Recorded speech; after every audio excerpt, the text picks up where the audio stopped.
Most people think they know the 10 Commandments. They have seen them on courtroom walls. They have heard them in church. They have watched Charlton Heston receive them on a mountain in a film that most people have seen more times than they have read the actual text. But here is the thing about the 10 Commandments that almost nobody talks about. The most important part of the 10 Commandments is not one of the 10. It is the sentence that comes before all of them. And if you have never stopped to read that sentence, you have been missing the entire point of everything that follows. Stay with me, because by the end of this video, the 10 Commandments are going to mean something they have never meant to you before. And you are going to see something in them that most people spend their entire lives walking right past. Let us start with the moment itself. Exodus 20, Israel is standing at the base of Mount Sinai. The mountain is covered in smoke and fire, thunder and lightning, the sound of trumpets growing louder. The people are trembling, and Yahweh speaks, not through Moses, not through an angel, not through a burning bush, directly his own voice to the entire assembly. Every man, woman, and child standing at the foot of that mountain heard these words spoken by Yahweh himself. This is the only time in all of Scripture that Yahweh spoke directly to an entire people with his own voice.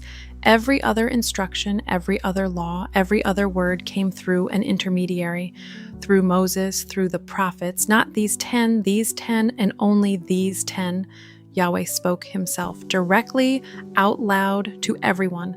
And then, to make sure there was no question about their weight, he wrote them himself with his own finger on tablets of stone, Exodus 31:18. And he gave to Moses, when he had finished speaking with him on Mount Sinai, the 2 tablets of the testimony, tablets of stone written with the finger of God, not the pen of Moses, the finger of God. Now here is the detail almost nobody knows. Those first tablets were broken. Moses came down the mountain and found Israel worshiping a golden calf. And he threw the tablets to the ground and shattered them, and then Yahweh told Moses to carve 2 new tablets of stone. And Yahweh wrote the words again, 2 sets of tablets, one message, written twice by the same finger, because the first set was destroyed by human failure. That detail alone tells you something about the character of these commandments. They were not given once and withdrawn. When people failed, they were given again. But before we go through all 10, we need to go back to that sentence before the first commandment. The sentence most people skip. Exodus 22, I am Yahweh your God, who brought you out of the land of Egypt, out of the house of slavery. That is not an introduction. That is a declaration.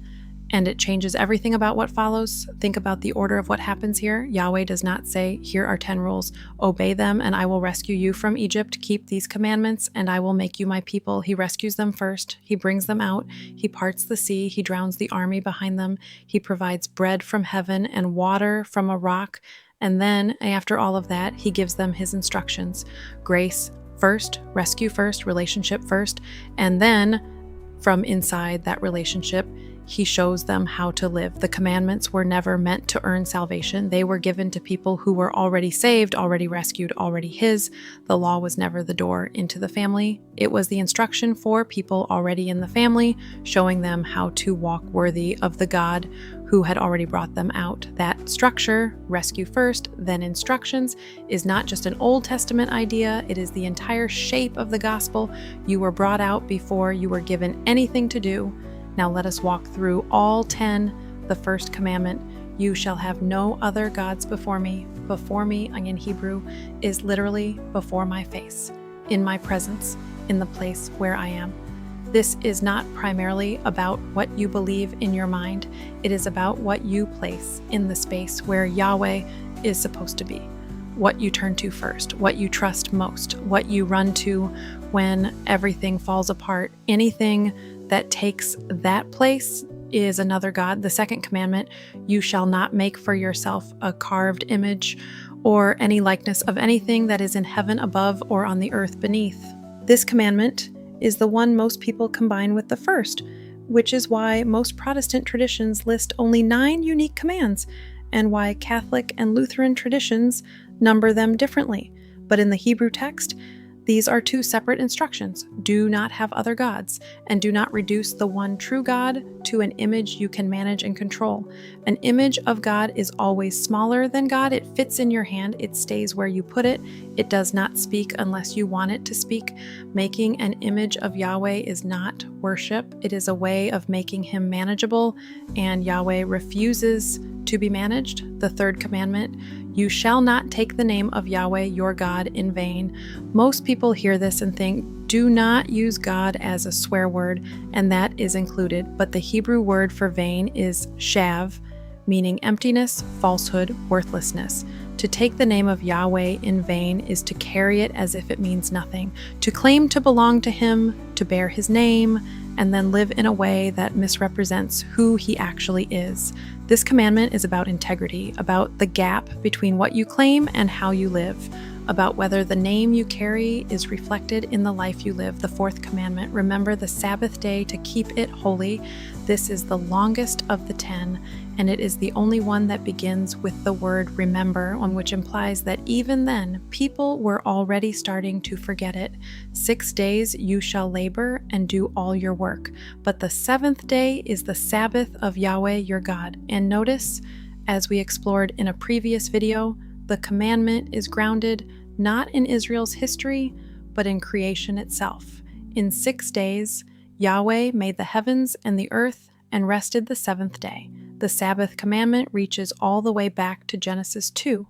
It is the only commandment that was sanctified before the fall, before sin, before any law was needed. It was built into time itself. The fifth commandment, honor your father and your mother. This is the first commandment, directed toward human relationships rather than toward Yahweh, and it comes with something none of the others have, a promise.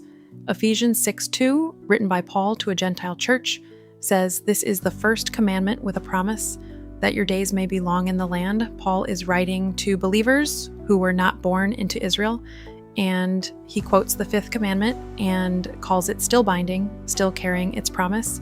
He does not say this was a Jewish rule that no longer applies.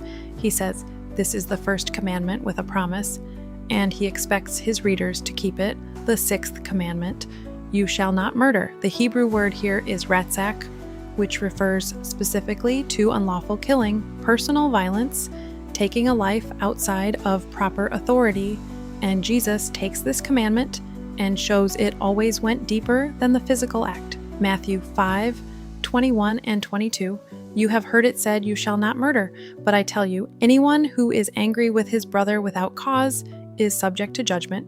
He is not changing the commandment. He is showing that it was always about the heart, not just the hand. The commandment covered murder. The heart behind murder is hatred, and hatred, unaddressed, is where murder always begins. The seventh commandment, you shall not commit adultery. And again, Jesus takes it deeper. Matthew 5:27 and 28, you have heard it said, you shall not commit adultery, but I tell you, anyone who looks at a woman lustfully has already committed adultery with her in his heart. Same pattern, same commandment, deeper root. He is not abolishing the seventh commandment. He is showing that the commandment always pointed to the heart. The act is the visible expression of what was already happening inside. The eighth commandment, you shall not steal. The ninth commandment, you shall not bear false witness against your neighbor, lying in a legal context, giving false testimony. But the principle extends, do not misrepresent the truth about another person. Do not create a false picture of who someone is. And the 10th commandment, you shall not covet. This is the commandment that stands apart from all the others. Every other commandment governs an action. Do not murder, do not steal, do not commit adultery. These are things you do with your hands or your body. The 10th commandment governs a thought. Do not covet your neighbor's house, wife, servant, ox, donkey, or anything that belongs to your neighbor. You cannot see covetousness from the outside.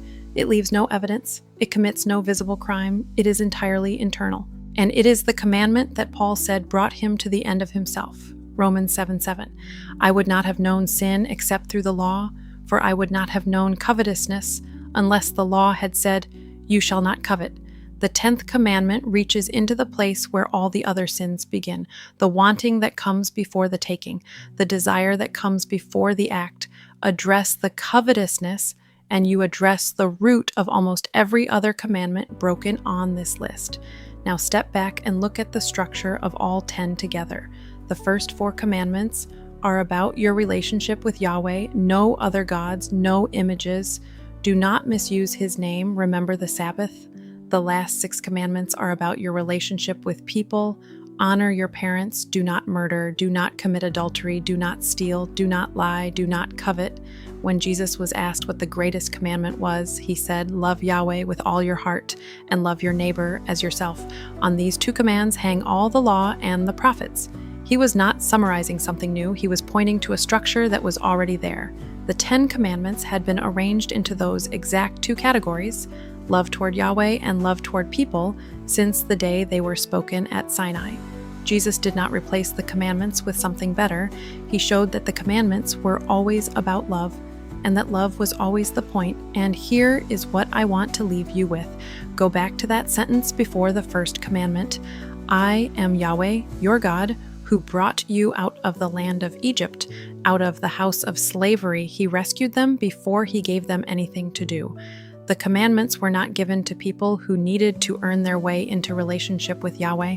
They were given to people who were already in that relationship, already brought out, already his, and now being shown how to live in a way that reflects who he is. That is not an Old Testament idea that expired at the cross. That is the whole gospel. You were brought out first, rescued first, made his first, and then from inside that relationship, you are shown how to walk, not to earn what you already have, but to reflect the one who gave it. If this opened the 10 commandments in a way you have never seen them before, subscribe and leave a comment. Tell me which commandment hit you differently today, and share this with someone who thinks the law and grace are opposites, because Yahweh put grace first. Right there in Exodus 20, before he spoke a single commandment, it was always the same story.